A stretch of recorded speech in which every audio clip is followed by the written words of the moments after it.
LAFC가 오늘 기자회견을 열고 손흥민 선수의 입단을 공식화했습니다. 계약은 2029년 6월까지입니다. 손흥민 선수는 오늘 언론과의 인터뷰에서 최고의 실력으로 또 다른 역사를 기록할 것이라고 밝혔습니다. 뉴욕 지하철에서 투신 사건이 발생했습니다. 사망자는 20대 한인 남성으로 확인됐습니다. 시민권을 신청하다 영주권을 박탈당하는 사례가 있어 주의가 요구되고 있습니다. 조지아주에 자리한 육군부대에서 총기 난사 사건이 발생했습니다. 5명이 부상을 당한 것으로 확인됐습니다.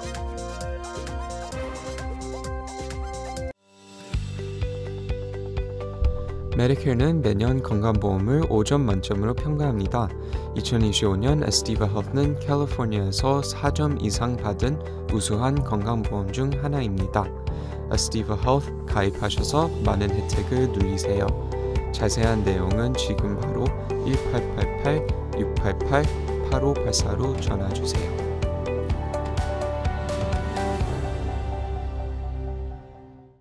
매일 아침 마리아, 샘, 알렉스, 에이미는 단지 비즈니스를 하는 게 아닙니다. 꿈을 만들어가고 있죠. CBB는 각 비즈니스의 이야기를 알고 고객 한 분 한 분께 꼭 맞는 솔루션을 제공합니다. 저희가 만드는 것은 단지 금융거래 관계가 아닙니다. 고객 한 분 한 분과의 파트너십입니다. CBB뱅크, 고객 한 분 한 분을 위한 금융 파트너십을 만듭니다. 시청자 여러분 안녕하십니까? KBS 아메리카 뉴스입니다. 어제 로스앤젤레스에 도착한 손흥민 선수가 오늘 메이저리그 프로축구 구단 LAFC에 공식 입단했습니다. 입단식 현장을 이우수 기자가 취재했습니다. LAFC는 오늘 오후 기자회견을 열고 손흥민 선수의 합류를 공식화했습니다. 손흥민 선수는 LAFC 구단의 끈질긴 구애를 받았고 결국 팀에 합류할 것을 결정했다고 밝혔습니다. It was not my first choice, but first call when I had to join after my season finish, and he just changed my mind. You know, he changed my heart, he changed my brain. So he showed me the destination where I should be, and look, right now I'm here. I'm more than happy. I'm so excited seeing all Korean fans outside there. Yesterday I was in the game. 토트넘에서 LAFC로 이적한 손흥민 선수의 계약 기간은 2027년까지지만 추가 옵션을 고려하면 오는 2029년 6월까지 로스앤젤레스에서 선수 생활을 이어갈 수 있습니다. 구단 측은 세계적인 선수의 영입을 환영하면서 높은 기대감을 내비쳤습니다. But today is about Sonny. Sonny's a world-class player and equally incredible person who will take us to even higher levels on the pitch, in our local community, and on the global stage. LAFC 홈구장 BMO 스테디움에는 한글로 환영합니다라는 문구가 내걸렸습니다. 경기장 외부에 자리한 공식 기념품 업소에는 한글로 손흥민이라고 적힌 유니폼이 등번호 7번을 달고 입고됐습니다. 축구 팬들 역시 손흥민 선수의 공식 입단을 진심으로 환영했습니다. For him to come out here is an inspiring player. He's someone that's in the field. He works hard. He dedicates the team playing, the team bonding. He's connecting with the other teammates, creating plays, team building to take LAFC to another level. 로스앤젤레스 스포츠업계의 시각도 남다릅니다. 글로벌 스타 영입으로 지금까지의 미국 프로축구의 판도가 달라질 거라는 분석입니다. Very monumental day for the club. It's an important day for Major League Soccer and American soccer. He clearly coming to a city with a population who loves him. The Korean population, the city of Los Angeles is very important to this part of the world. And to see Son come here and to see his people support him, I think a lot of people will be very happy.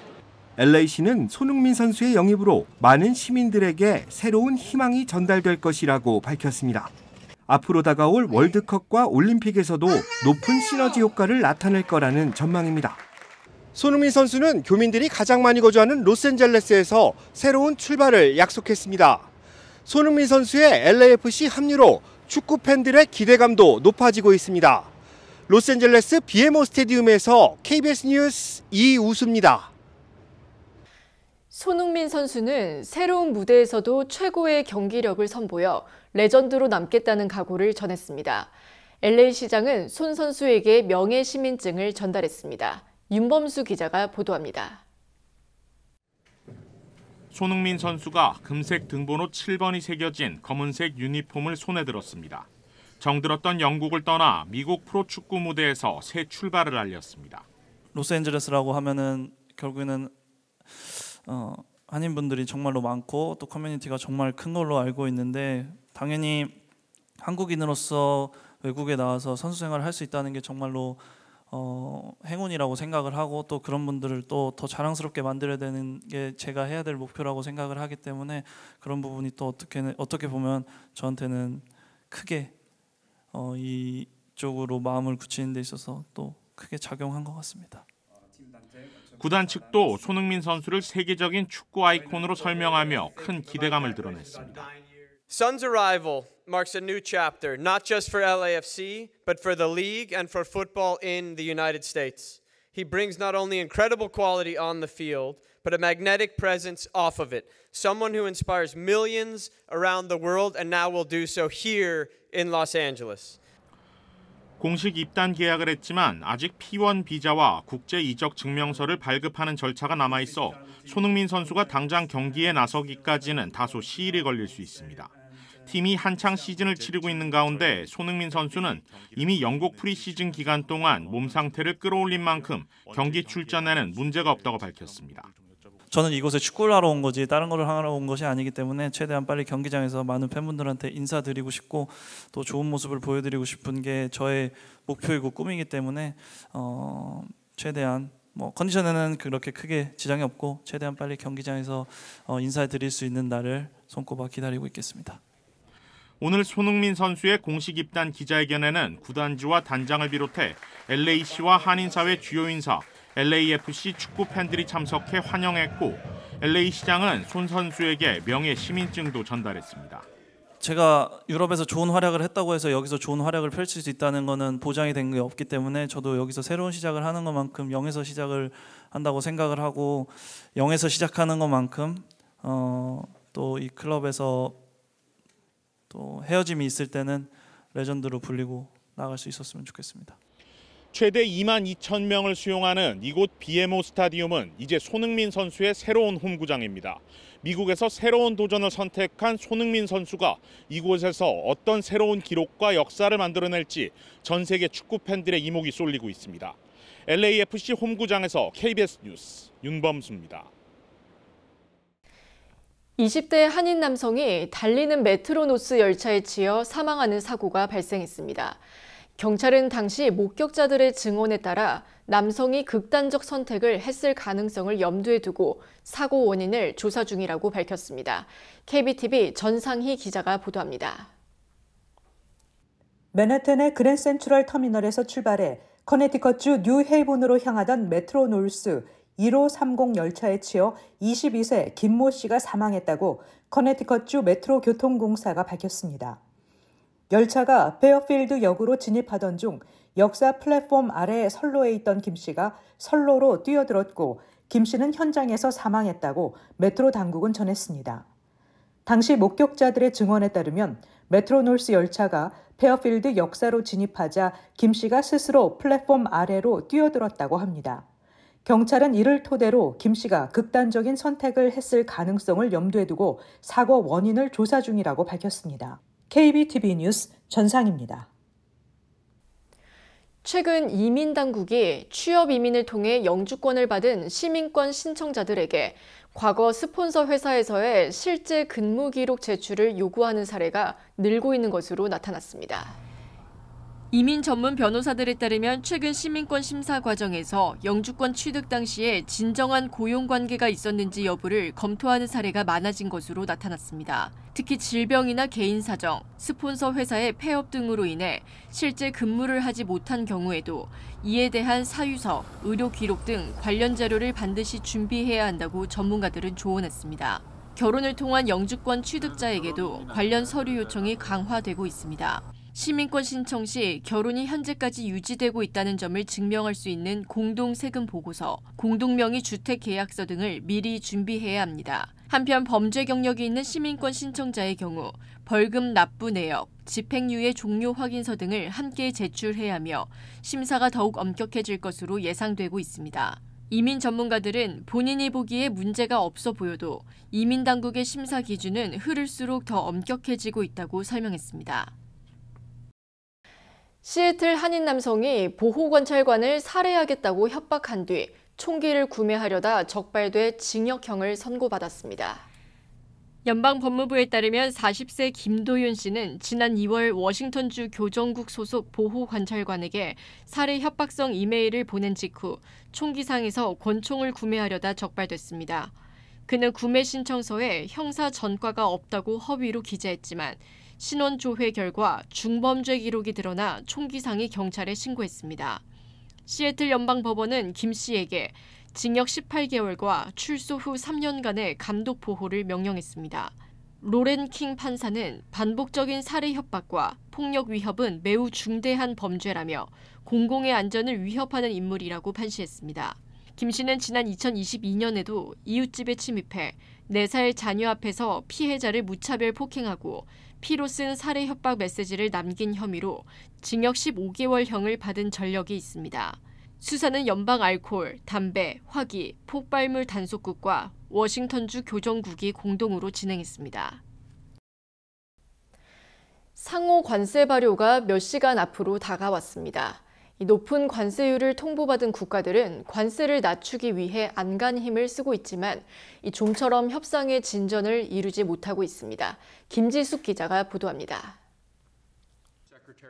트럼프 대통령은 러시아산 석유 수입을 이유로 인도산 제품에 25% 추가 관세를 부과하는 내용을 담은 행정명령에 서명했습니다. 기존 상호 관세 25%까지 더해 인도엔 모두 50% 관세율이 적용됩니다. I think the president has decided that India should not be the release valve for Russia. 다만 적용 시점은 오는 27일부터입니다. 3주 유예함으로써 협상 시간을 벌려한 것으로 풀이됩니다. 인도는 불공정하고 부당하다며 즉각 반발했습니다. 인도 외교부는 성명을 통해 국익을 보호하기 위해 필요한 모든 조치를 취할 거라며 미국에 대한 보복 관세 가능성도 시사했습니다. 인도와 함께 가장 높은 50% 관세율이 매겨진 브라질은 미국을 세계무역기구 WTO에 제소했습니다. 보우소나로 전 대통령의 쿠데타 모의 혐의 재판과 연계한 관세는 불공정한 정치 관세라는 겁니다. 특히 룰라 대통령은 트럼프와의 직접 통화는 굴욕이 될 거라며 정상 간談판도 거부하며 자존심을 굽히지 않았습니다. 39%의 관세를 통보받은 스위스는 관세를 낮추기 위해 켈러주터 대통령이 직접 워싱턴을 찾았습니다. 그러나 트럼프와의 만남은 고사하고 무역 협상을 담당하는 러트닉 상무장관과도 만나지 못한 채 빈손으로 귀국했습니다. 35%의 관세율이 적용된 캐나다는 이웃 국가인 멕시코와 협력을 약속하며 공동전선을 형성하는 모양새입니다. 트럼프 대통령이 고율 관세를 정치적, 외교적 압박 수단으로 활용하고 있는 가운데 관세 폭탄을 맞은 국가들과의 관세 외교전은 당분간 계속될 전망입니다. 워싱턴에서 KBS 뉴스 김지숙입니다. 이어지고 있다. 내 손에서 가능성으로 이어지고 있다. 가능성이 도전으로 이어지고 있다. 도전이 성공으로. PCB의 능력이 나의 능력으로. 내가 만난 새로운 능력. PC빌리티 PCB뱅크. 조지아주의 한 육군기지에서 병사가 동료에게 총격을 가해 군인 5명이 부상을 당했습니다. 포트 스튜어드 육군기지 측은 오늘 오전 기지에서 복무 중이던 코넬리우스 레드포드 병장이 동료 병사들에게 총을 쐈다고 밝혔습니다. 레드포드 병장은 현장에서 붙잡혀 구금 상태에서 조사를 받고 있으며 군용 무기가 아닌 개인용 권총을 사용한 것으로 전해졌습니다. 기지 측은 부상 군인 5명 모두 안정적인 상태며 3명은 수술이 필요하지만 모두 회복할 것으로 예상된다고 밝혔습니다. 최근 유학비자 심사가 강화되면서 한국 유학생 수도 급감한 것으로 나타났습니다. 국무부 월간 통계에 따르면 지난 5월 한국 국적자의 F1 비자 발급은 2,017건으로 작년 동월의 2,630건에 비해 23% 급감했습니다. 올해 1월부터 5월까지 누적 발급도 지난해 같은 기간보다 약 1,000건 줄었습니다. 국제교육자협회에 따르면 6월 학생비자 발급 수치가 최대 90%까지 급감할 수 있다고 전망했습니다. 주별로 피해 규모도 큰 것으로 나타났습니다. 캘리포니아주는 10억 달러 이상, 뉴욕주도 이에 근접한 손실이 예상되며 일리노이, 텍사스, 플로리다 등 다수주는 각 2억 달러 이상의 손해가 불가피할 전망입니다. 이번 유학생 급감의 주요 원인은 연방정부의 비자 정책 변화로 지목됩니다. 국무부는 지난 5월 27일부터 6월 18일까지 전 세계 미국 대사관에서 학생 비자 인터뷰를 전면 중단한 데 이어 인터뷰 재개 시 소셜미디어 계정 제출 등 심사 기준을 강화했습니다. 또한 교육계는 유학생 감소가 단순한 숫자 감소를 넘어 대학 재정과 연구 경쟁력 약화로 이어질 수 있다고 지적했습니다. 트럼프 대통령이 2028년 LA 올림픽에서 성전환 선수의 출전을 막겠다는 방침을 다시 한번 분명히 했습니다. 남성이 여성의 메달을 빼앗는 것을 용납하지 않겠다고 강조했습니다. 앞서 트럼프 대통령은 지난 2월에도 성전환자의 여성부 경기 출전을 금지하는 행정명령에 서명한 바 있습니다. 당시 행정명령에는 성전환 선수가 여성부 경기에 출전할 경우 해당 종목 단체에 연방자금 지원을 중단할 수 있다는 내용이 포함되어 있습니다. 미국 올림픽 패럴림픽 위원회도 지난달 23일 성전환 선수의 미국 내 대회 출전을 제한하는 지침을 발표했습니다. 트럼프 대통령은 스포츠의 공정성을 지키려는 미국 올림픽 위원회의 노력에 감사하다고 밝혔습니다. 아울러 트럼프 대통령은 기자회견을 통해 성전환 선수의 출전을 제한하기 위한 유전자 검사 도입 가능성도 시사했습니다. 트럼프 대통령은 매우 강력한 테스트가 도입될 것이라며 결과가 기준에 부합하지 않으면 올림픽 출전은 불가능할 것이라고 강조했습니다. 캘리포니아주가 이번 주 내내 지속될 강력한 폭염에 대비하는 가운데 산불 위험에 비상이 걸렸습니다. 현재까지 캘리포니아 남부와 중부 지역에서는 대형 산불 3건이 진행 중에 있습니다. 산타바바라와 샌루이스 오비스포 사이에서 발생한 기포드 산불은 8만 4천여 에이커를 태우며 올 들어 최대 규모로 확산했으며 진화율은 9%입니다. 기포드 산불로 인해 166번 도로는 폐쇄됐습니다. 산불 인근 500여 가구에는 대피령이 내려졌고 900여 채가 산불에 위협받고 있습니다. 리버사이드 카운티 산타로사 산맥의 로사 산불은 1,600에이커 이상을 태우며 18% 진화됐고 샌버나디도 카운티의 골드 산불은 약 1,000에이커를 태우고 5%만 진화된 상태입니다. 이번 폭염으로 인해 식물이 더욱 건조해지면서 산불 발생, 확산 가능성이 더욱 커질 것으로 보이지만 다행히 강풍은 불지 않을 것으로 예고되고 있습니다. 뉴저지에 거주하는 한 한인 남성이 자신과 가족이 평생 모은 전 재산 10만 달러를 스시체인 업체에 투자했지만 파트너가 아닌 노동자로 취급받았다며 스시체인을 상대로 소송을 제기했습니다. KBTV 김은지 기자가 보도합니다. 뉴저지 테너플라이에 거주하는 한인 남성이 자신이 투자한 스시체인이 자신을 투자자가 아닌 노동자로 취급하며 노동 착취에 가까운 부당한 대우를 했다며 소송을 제기하고 나섰습니다. 최 대섭 씨는 지난 6일 버겐카운티 고등법원에 리치필드 본사를 둔 스시체인 스시마루 익스프레스를 상대로 민사소송을 제기했습니다. 최 씨는 소장에서 지난 2011년 말 신문 광고를 통해 유망한 스시 사업 투자 기회를 접하고 어머니와 친척들이 평생 모은 10만 달러를 스시체인 업체에 투자했다고 밝혔습니다. 그는 2명의 사업가로부터 슈퍼마켓 안에 운영되는 일명 스시코너 형태의 신규 사업 모델을 제안받았고 초기 투자자로서 지분을 제공받기로 약속받았다고 주장했습니다. 하지만 이후 10년 넘는 시간 동안 배당금은 물론 투자 수익이나 회계 자료 한 번 본 적이 없으며 오히려 뉴욕과 뉴저지의 여러 매장을 오가며 매일 오전 7시 이전에 출근해 오후 6시 이후에 퇴근을 하는 등 투자자가 아닌 직원처럼 일해왔다고 말했습니다. 또 차량이 없는 다른 스시마루 직원들을 직접 운전해서 데려다주는 운전사 역할까지 도맡아야 했다고 덧붙였습니다. 최 씨는 소장에서 회사 측이 투자금을 개인 용도로 사용하고 다른 셰프들에게 수천 달러의 프랜차이즈 계약금을 요구하는 등 부실 운영을 해왔다고 주장했습니다. 이어 투자금 가운데 일부 자금은 한국으로 송금됐다는 의혹도 제기됐습니다. 이에 대해 스시마루 측 법률 대리인인 매튜 전 변호사는 이번 소송은 악의적이고 터무니없다며 최 씨의 자금은 투자금이 아닌 단순한 대출이었으며 이미 모두 상환된 상태라고 반박했습니다. 스시마루 측은 모든 혐의를 부인하고 소송 자체가 체인업체의 명예를 훼손하며 괴롭히기 위한 의도로 보인다고 주장했습니다. 최 씨는 이번 소송을 통해 사기 및 계약 위반, 그리고 뉴욕, 뉴저지주의 프랜차이즈 법률 위반 혐의 등을 주장하고 있습니다. KBTV 뉴스 김은지입니다. 최근 남가주에서 벼룩을 매개로 한 발진디푸스 감염 사례가 증가하면서 보건당국이 주의를 당부하고 있습니다.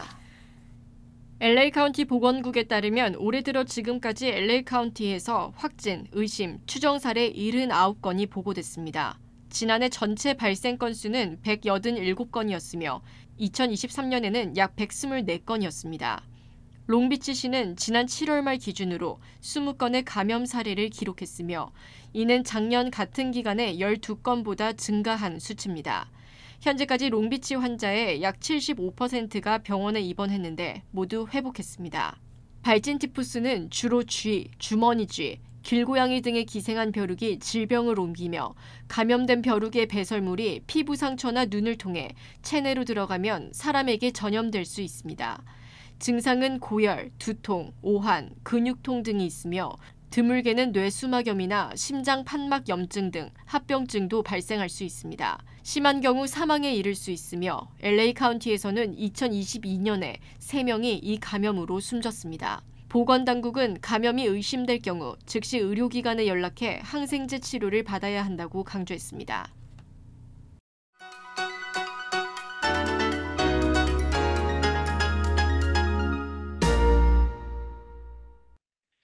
주식시장은 오늘 상승했습니다. 어제의 약세 또한 이어지지 않고 하루짜리 반짝 하락으로 마무리됐는데요. 내스닥이 어제 낙폭에 2배 가까이 반등했고 다우존스는 상대적으로 부진했습니다.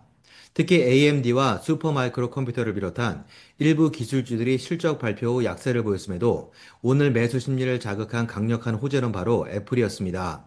미국 내 투자 규모 확대를 발표했는데요. 지난 2월 발표했던 5천억 달러에 1천억 달러를 추가 투자한다고 밝혔습니다.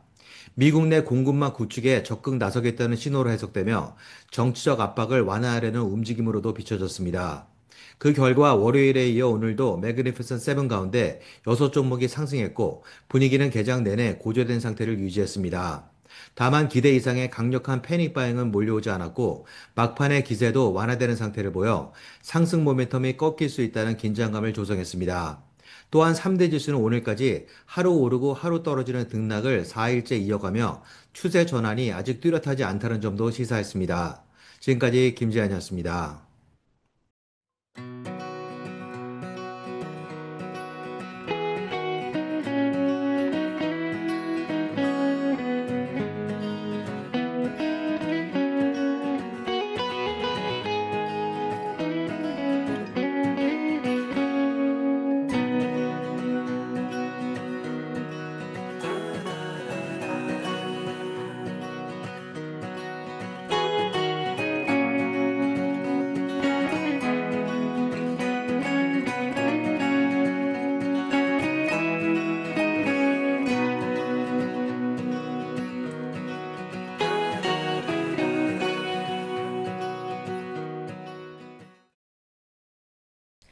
KBS 아메리카 뉴스, 오늘 소식은 여기까지입니다. 시청해주신 여러분 고맙습니다.